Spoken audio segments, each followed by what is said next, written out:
శ్రీరాములు మెట్ల మీదకి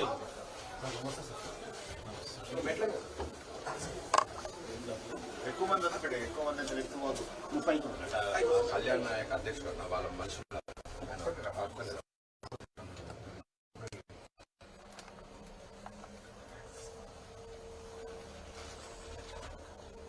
minorities teams 20% దాంట్లో పురుషత ఉన్నాను ఆనేర్లు ఉంది అట్లా చేస్తాను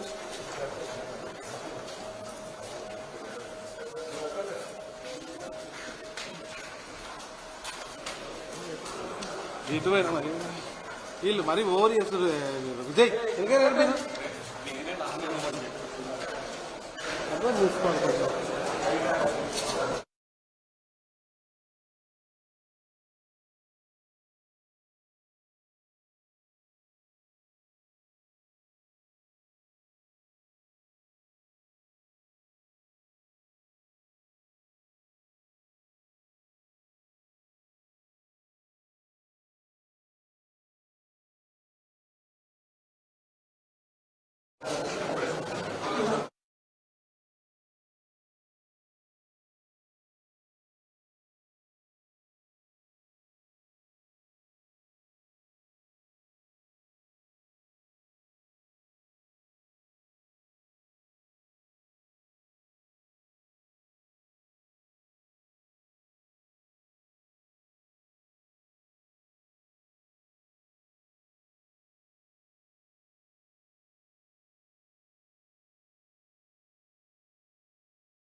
మొన్న మాత్రం ఫుడ్ పాయిజన్.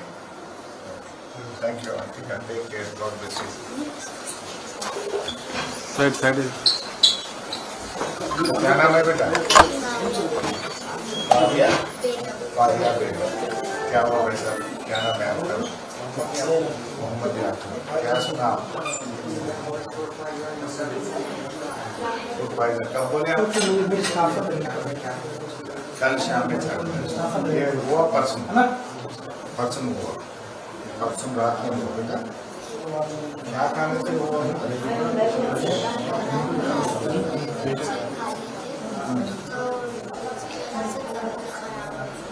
दही खराब था. आप लोग नहीं बोले खराब है नको डालो बोल के?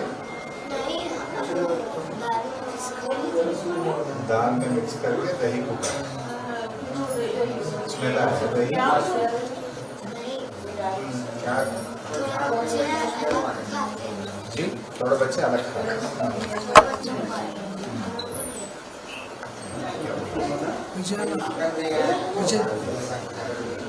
अलग खाए जिसमें दाल में मिला के खाए उसमें नहीं पेट में परेशान मोशन कितना बड़ा हुआ बेटा आप पेट है अभी पेट में दर्द कम हुआ भी है थोड़ा कम हो घर को जाएंगे हाँ स्कूल को जाएंगे घर को जाएंगे क्यों स्कूल नहीं आते 2-3 दिन घर में कौन सा क्लास पढ़ रहा है यही साल गया अच्छा पूरे 5th क्लास लोगों को हुआ बड़े लोगों को भी हुआ कितने लोगों को हुआ पूरा स्कूल 100 लोगों को हुआ मोशन होना ये तबियत खराब होना 100 लोगों को हुआ हॉस्टल आपके वार्डन नहीं था रात में नहीं थे वार्डन उसको बोले आप लोग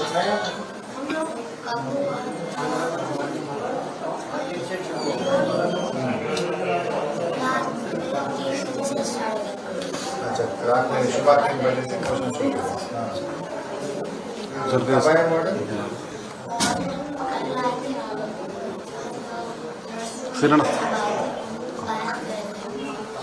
वार्डन बाहर चले गए रात में नहीं थे आपके साथ सुबह कब आए 11-12 बजे आए तब तक आप लोगों का मोशन हो रहे आप परेशान हो रहे लेकिन सुबह 12 बजे तक आए नहीं वार्डन 12 बजे आने 12 बजे तक 12 बजे ही आते रोज सुबह हम लोग 12 बजे आते 6 बजे कभी ऐसा नहीं करते थे 12 बजे भी आते थे 6 बजे आते थे 6 o'clock सुबह ही लेना लेके आना था लेकिन वार्डन लेट आने से आपको लेट लेके आया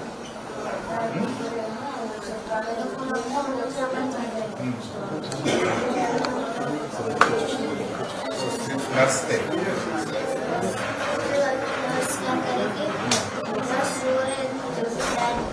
नर्स भी रो रहे थे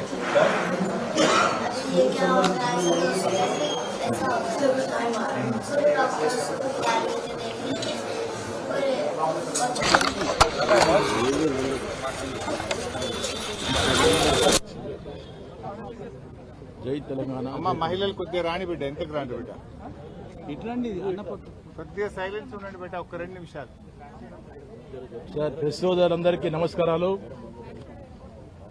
ఈరోజు మరి కింగ్కోటి హాస్పిటల్ ఏదైతుందో దాంట్లో ముషిరాబాద్ కాన్స్టిట్యున్సీలో ఉన్న బాగలింగంపల్లిలో గల టిమ్రీ స్కూల్లో ఫుడ్ పాయిజన్ వల్ల దాదాపు 16 మంది 70 మందికి ఎఫెక్ట్ అయింది ఆ ఫుడ్ పాయిజన్ వల్ల.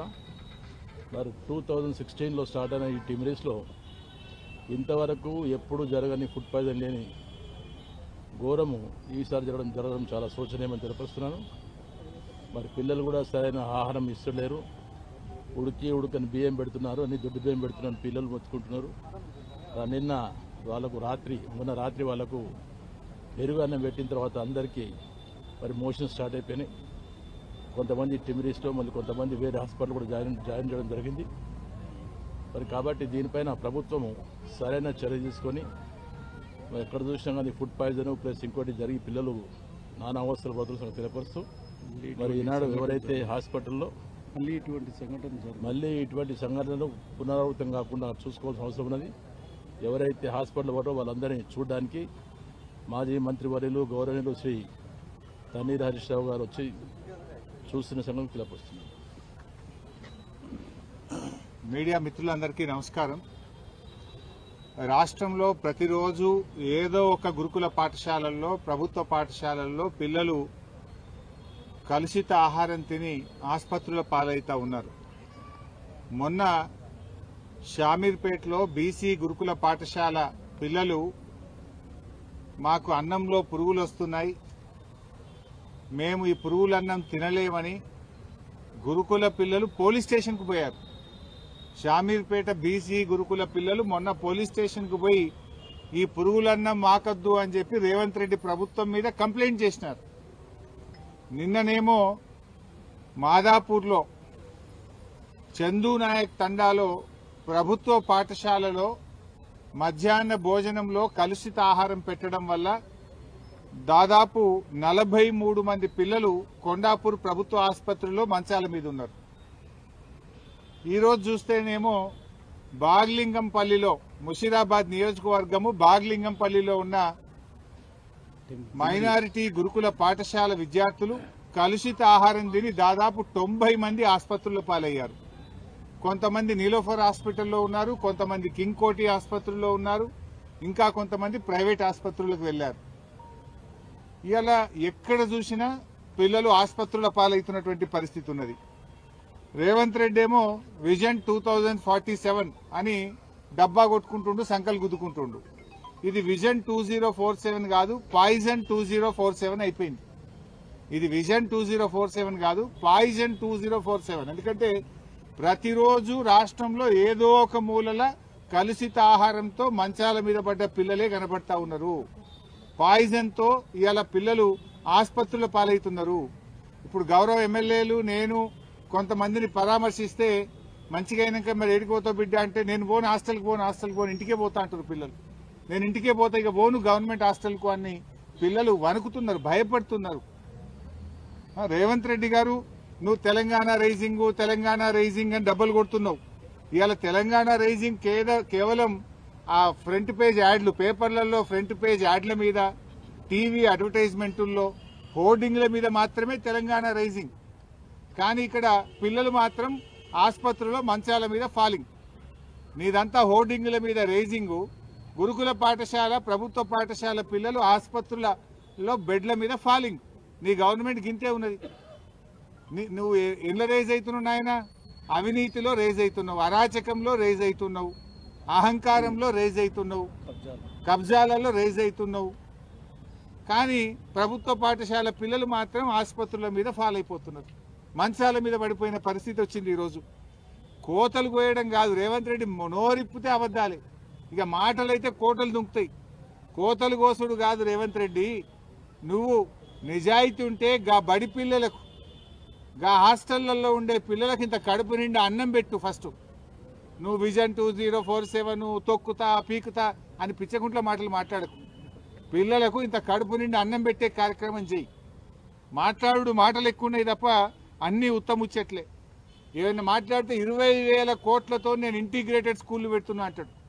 20,000 కోట్లు పెట్టి ఇంటిగ్రేటెడ్ స్కూల్ పెట్టేటప్పుడు అప్పటిదాకా పిల్లలు బతుకుంటే కదా. ఇలా పాఠాలు చదువుకోవాల్సిన పిల్లలు అరచేతిలో ప్రాణాలు పెట్టుకొని బతుకుతున్నారు, గిజగిజలు ఆడిపోతున్నారు. ఇవాళ మేము ఆ పిల్లల్ని మాట్లాడించినప్పుడు ఏం చెప్తున్నారు పిల్లలు? సార్ మాకు అన్నం దొడ్డు బియ్యం వస్తున్నది, అన్నం తినబుద్ధి అయితే లేదు, అన్నం ఉడుకుతలేదు, ఆ అన్నం తింటే కడుపును వస్తున్నది.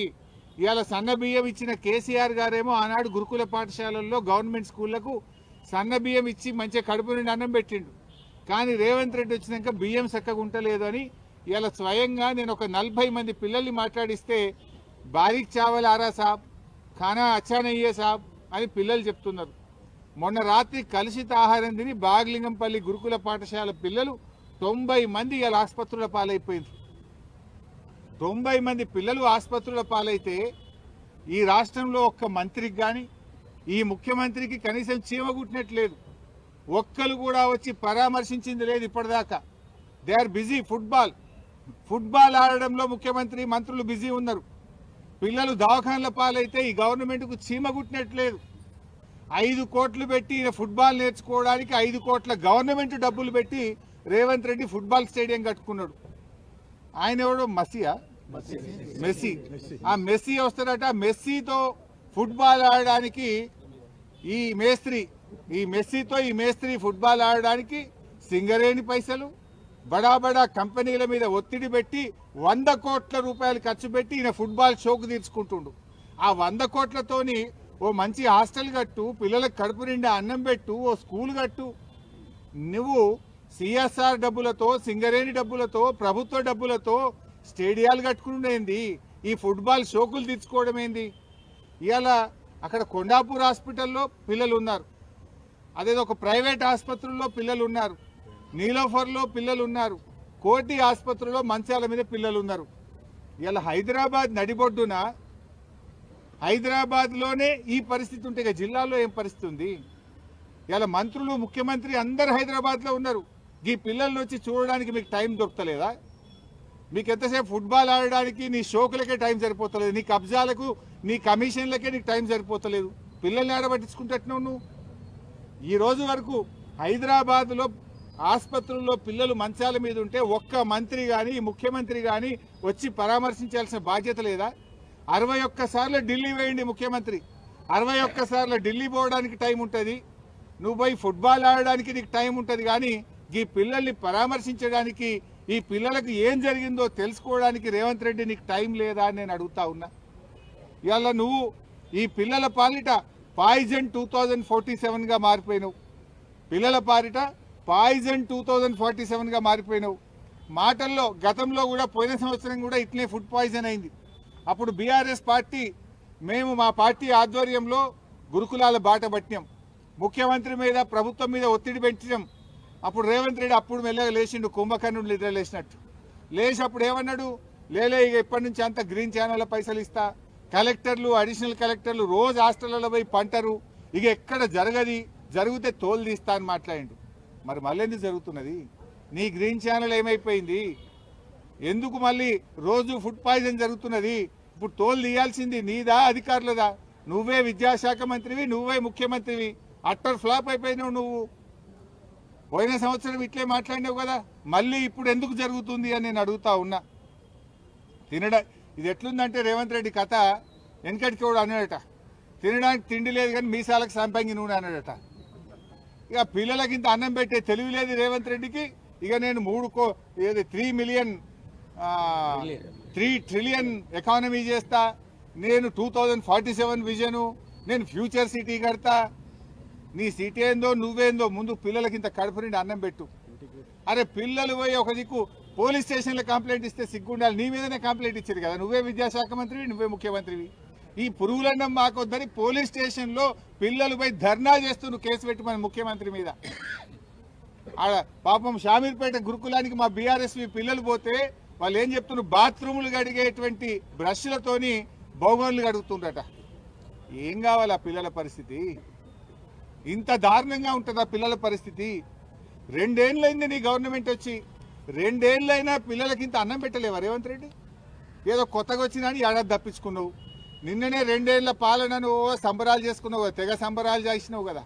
కోట్ల రూపాయలు గవర్నమెంట్ సొమ్ములు ఖర్చు పెట్టి, 100 కోట్లతో అడ్వర్టైజ్మెంట్లు పెట్టి, పేపర్లల్లో, టీవీలల్లో, హోర్డింగ్లల్లో దేశం మొత్తం, రాష్ట్రం ఏడ చూసినా నీ బొమ్మలు పెట్టుకున్నావు. నీ బొమ్మలు మస్తుగా చూసినాం కనుక పిల్లలకి ఇంత అన్నం పెట్టు. అన్నం పెట్టే చేతన అయితే లేదు నీకు. ఇవాళ రేవంత్ రెడ్డి గారు ఎందుకో ఏమో నాకు అర్థం కాదు, పేద పిల్లల మీద పగబట్టిండి రేవంత్ రెడ్డి. ఆ పేద పిల్లలకు కనీసం, ఇందాక పిల్లలు చెప్తున్నారు సార్, పొద్దుగాల చలికాలం ఆడపిల్లలు వాళ్ళు ఆ సన్నీళ్లతో స్నానం చేయలేకపోతున్నాం సార్, ఒక గీజర్ పెట్టింది సార్ అని పిల్లలు బతిలాడుతున్నారు. అరే నువ్వు ఫుట్బాల్ ఆడడానికి 5 కోట్లతో స్టేడియం కట్టుకుంటావు, 100 కోట్లతోనే ఆ మెస్సీని తెచ్చుకొని ఫుట్బాల్ ఆడతావు. కనీసం మరి ఈ పిల్లలకి ఇంత వేడి నీళ్ళు వచ్చేటట్టు ఓ హీటర్ పెడితేంది, చలికాలం ఓ దుప్పట్లో, బ్లాంకెట్లో, షటర్లో ఇవ్వచ్చు కదా. ఇప్పటిదాకా ఎస్సీ, ఎస్టీ, బీసీ హాస్టళ్లలో బ్లాంకెట్లు రాలేదు, దుప్పట్లు రాలేదు. ఆడపిల్లలకు కూడా చన్నీళ్లతో చలికాలంలో 5 డిగ్రీ సెంటీగ్రేడ్లో ఇవాళ చలికాలం గిజగిజ వణికిపోతూ చన్నీళ్ళ స్నానం చేస్తున్నారు పిల్లలు. ఎందుకు పట్టించుకోవట్లేదు అని అడుగుతా ఉన్నా. ఈ పేద పిల్లలంటే నీకు ఎందుకు చిన్న చూపు అని నేను అడుగుతా ఉన్నా. నీ పాలనలో ఈ 2 ఏళ్లలో 116 మంది పిల్లలు చనిపోయింది. పాము కాటు, కుక్క కాటు, ఎలుకలు కొరుకుడు, కరెంటు షాకులు కొట్టుడు, కలుషిత ఆహారం తిని 116 మంది పిల్లల్ని పొట్టన పెట్టుకున్నావు రేవంత్ రెడ్డి. ఇంకెంతమందిని చంపుతావు? 2 ఏళ్లలో 116 మందిని చంపినా కూడా నీకు ఇంకా కనునిప్పు అయితలేదా? చీమ గుట్టినట్టు అయితలేదా? ఇంకా పిల్లల మీద నీకు కనికరం రావడం లేదా? ఇప్పుడు ఒక తల్లి చెప్పింది నాకు లోపల, అమ్మ పేరు ముస్లిం అమ్మ, కేసీఆర్ సాబ్ ఉండగా ఇట్లా ఎప్పుడు కాలేదు సార్. ఆయన మా కోసం ఈ స్కూళ్ళు పెడితే మేము నమ్మి ఇలా జాయిన్ చేసినాం సార్. ఈ రేవంత్ రెడ్డి వచ్చినాక గిట్ల అవుతుంది అని ఒక అమ్మాయి తల్లి నాకు చెప్పుకుంటూ కేసీఆర్ని యాద్ చేసుకున్నది. ఆ రేవంత్ రెడ్డిని గట్టిగా అడుగుండ్రి సారు అని నాకు చెప్పింది. ఒక తల్లి చెప్పింది నాకు ఈరోజు. ఇంత దుర్మార్గంగా నీ పాలన ఉన్నది ఈరోజు. ఇవాళ నీది ఎంతసేపు కమిషన్ల గొప్పలే. నీది విద్యా కమిషన్ అని వేసినావు. ఓ విద్యా కమిషన్ పీక్తుంది పొడుస్తుంది, ఇక నేను మొత్తం మారుస్తా అన్నావు. విద్యా కమిషన్ రిపోర్ట్ ఇచ్చి ఏడాది అయింది. ఎక్కడ పోయింది? చెత్తపుట్టలు పడేసినావా? విద్యా కమిషన్ రిపోర్ట్ ఎందుకు అమలు చేయట్లేదో నువ్వు ప్రజలకు సమాధానం చెప్పాలని చెప్పి కూడా నేను ఈరోజు అడుగుతా ఉన్నా. ఉస్మానియా యూనివర్సిటీకి పోయిండు మొన్న రేవంత్ రెడ్డి. ఏం మాట్లాడిండు? పేదవాడి మనసు చదువుతా అంటుండు. పేదవాడి మనసు చదువు పనిచేస్తాడు. మరి పిల్లల మనసు అర్థమైతలేదా నీకు? ఈ పిల్లలు పురుగులన్నం మాకొద్దు అని పోలీస్ స్టేషన్ పోయిండ్రు. పురుగులన్నం మాకొద్దు అని జాతీయ రహదారి మీద రోడ్డు మీద కూర్చొని ధర్నాలు చేస్తున్నారు. పురుగులన్నం తిని ఆసుపత్రుల పాలైతే ఈ పిల్లల మనసు నీకు చదువుతలేవా? నువ్వు కనబడతలేదా? నీకు వినబడతలేదా రేవంత్ రెడ్డి అని అడుగుతున్నా. డైలాగులు కొట్టుడు కాదు, చేతనైతే పని చేసి చూపి. ఆయన రాహుల్ గాంధీ ఉన్నాడు. అప్పుడు వచ్చిండు, మేము ఉద్ధరిస్తామని ఆటోలో కూర్చొని తిరిగిండు. ఆటోలలో అందరు కాంగ్రెస్ పార్టీ కోటేయండి అన్నాడు. అశోక్ నగర్కి పోయి మీ పిల్లలంతా ఉద్యోగాలు ఇవ్వండి, మీకు నౌకర్లు ఇస్తా అని మాట్లాడిండు. ఇక మస్తు మాట్లాడిండు. 6 గ్యారంటీలకు నాది జిమ్మేదారు అన్నాడు. ఇవాళ ఎటువంటి ఆయన రాహుల్ గాంధీ? ఇవాళ ఈ రాష్ట్రంలో దాదాపు 200-300 మంది రైతులు చనిపోతే రాహుల్ గాంధీ రాడు. ఈ రాష్ట్రంలో 160 మంది ఆటో డ్రైవర్లు చనిపోతే రాహుల్ గాంధీ రాడు. 116 మంది విద్యార్థులు చనిపోతే రాహుల్ గాంధీ రాడు. 42% బీసీలకు రిజర్వేషన్ ఇవ్వకపోతే పోరాటాలు జరిగితే రాహుల్ గాంధీ రాడు. కానీ రేవంత్ రెడ్డి ఫుట్బాల్ ఆడితే చూడనీకి వస్తాడు ఢిల్లీకి వెళ్ళి. వా రాహుల్ గాంధీ నీతి, నువ్వు ఎంత గొప్పనివే. ఓట్ల ముందు మాత్రం ఆటోలు ఎక్కుతావు, లైబ్రరీలు తిరుగుతావు, రైతుల కోసం వరంగల్కి వచ్చి డిక్లరేషన్ పెడతావు. ఇప్పుడు రైతులు చేస్తే రావు, పిల్లలు చేస్తే రావు, ఆటో డ్రైవర్లు చేస్తే రావు, పిల్లలు రోడ్డు ఎక్కితే పట్టించుకోవు. రేవంత్ రెడ్డి ఫుట్బాల్ ఆడితే చూడనీకి వస్తుండు రాహుల్ గాంధీ. ఇది కాంగ్రెస్ పార్టీ విధానం. దీన్ని బట్టి అర్థం చేసుకోవచ్చు కాంగ్రెస్ పార్టీకి పేదలంటే ప్రజలంటే ఏ పార్టీ చిత్తశుద్ధి ఉన్నదో అర్థమవుతుంది. ఓడదాటేదాకా ఓడమల్లప్ప, ఓడదాటినాక బోడమల్లప్ప అన్నట్టున్నది. ఎలక్షన్ల ముందు అన్ని ఆటోలు ఎక్కిండ్రు, రైతుల చుట్టూ తిరిగిండ్రు, పిల్లల చుట్టూ తిరిగిండ్రు, కాళ్ళల్లో మొక్కిండ్రు, చేతులలో పట్టిండ్రు, హామీలు ఇచ్చిండ్రు, గ్యారంటీలు ఇచ్చిండ్రు, బాండ్ పేపర్లు ఇచ్చిండ్రు, ఫుల్ పేజ్ యాడ్లు ఇచ్చిండ్రు, టీవీల ముందు గొప్పగా అరచేతిలో వైకంఠం చూపించిండ్రు. గెలిచి 2 ఏళ్ళు అయింది. ప్రజల్ని ఇలా గుండెల మీద అంతా ఉన్నారు. ఎక్కడ ఎందుకు రాడు రాహుల్ గాంధీ? రాహుల్ గాంధీ నువ్వు రేవంత్ రెడ్డిని ఏమైందా అని 2 లక్షల ఉద్యోగాలను ఎందుకు అడగవు? అవ్వా తాతకు 4000 పింఛన్ ఏమైందని ఎందుకు అడగవు? అక్కా చెల్లెలకు 2500 మహాలక్ష్మి గురించి ఎందుకు అడగవు? పిల్లలు గురుకుల పాఠశాలల్లో పాపం పురుగులన్నం తిని ఆగమైతుంటే అన్నం పెట్టే తెలివి లేదా రేవంత్ రెడ్డి అని అడగవా నువ్వు? ఆయన పిలుస్తాడట, ఈయన ఉరికొస్తాడట, స్పెషల్ ఫ్లైట్లు. ఇక రేవంత్ రెడ్డి ఆడే ఫుట్బాల్ చూడడానికి ఆయన ప్రత్యేక విమానం వేసుకొని ఢిల్లీకి వెళ్ళి వచ్చి రాహుల్ గాంధీ గారు ఈ రేవంత్ ఆటను చూసి ఆయన పరితపిస్తారట. అయ్యా రాహుల్ గాంధీ గారు, రేవంత్ ఆట చూస్తావో ఏం చేస్తావో నీ ఇష్టం.